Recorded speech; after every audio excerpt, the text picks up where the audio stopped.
In the meantime, as Cope seems to be aware of the possible fallout that Makhubele's exit could have, the Congress of the People now seems to be looking to something a little, well, unconventional to try and retain or attract new voters.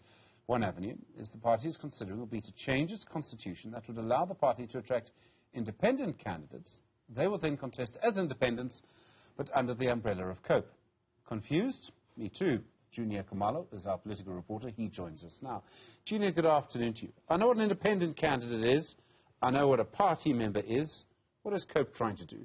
Thank you so much for having me, Stephen. So we spoke to the COPE chairperson, Mr. Teboho Lehwete, and he said that he is aware that the party is under pressure, especially they've been losing ground electorally, and this exit of Colleen Makhubele, followed by the exit of the former deputy president as well, there's been quite a number of exits, could cause another decline in their electoral performance. So instead of facing that sort of electoral challenge, they would want to change the amend their constitution. This is going to happen, as he had said, in the beginning of next year. The party is going to host its elective conference where this proposed amendment is going to happen. So he says that the independent candidates will be members of COPE, but they will retain their right to be elected as independent candidates.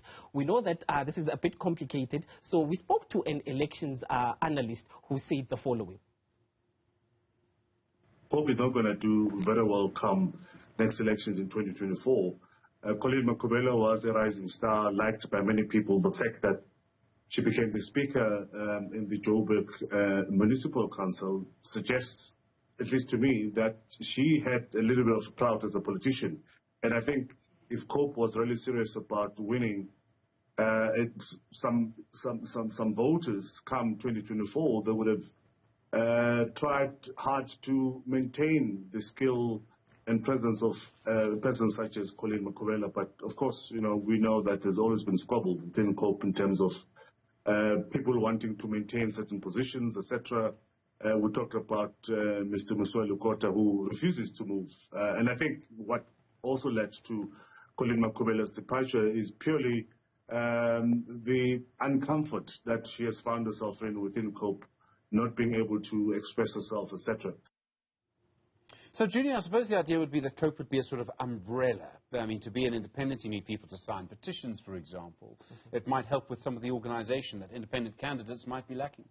Indeed. So what is happening right now, the amended Constitution, Electoral Act, does not specify whether independent candidates are not allowed to form a part of a political party, an already existing political party. The only section that actually speaks about that is Section 31C, which says that if an independent candidate is on a party list, then there is a challenge.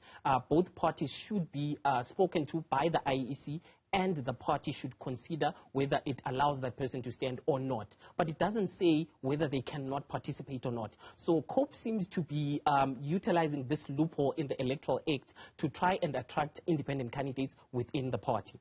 And even then, it's not entirely clear how independent candidates will operate, because there's one, maybe two constitutional court cases that we still have to hear. So we don't actually know how this will work at all. Indeed, we're still waiting for the Constitutional Court to come back with the ruling, because the current act as it is was challenged by two organizations. So we're still not clear whether they are going to be allowed to stand, how, in what form they're going to be allowed to stand. So COPE is already anticipating that they will be allowed to stand and already changing its constitution to allow them to be a part of the party. So in the middle of all of this, we've got the situation in Joburg. We still don't have a speaker in Joburg.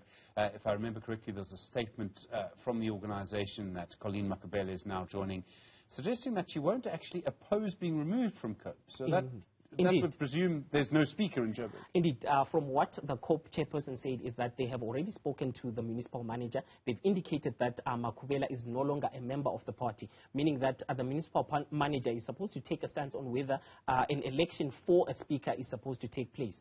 And SARA itself, as it is known now, has indicated that Makhubele will not challenge this decision, meaning that the position of speaker is open for candidates to participate and take part in that election.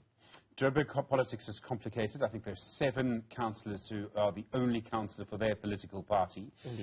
So now we don't know which direction COPE will go, but it could be decisive.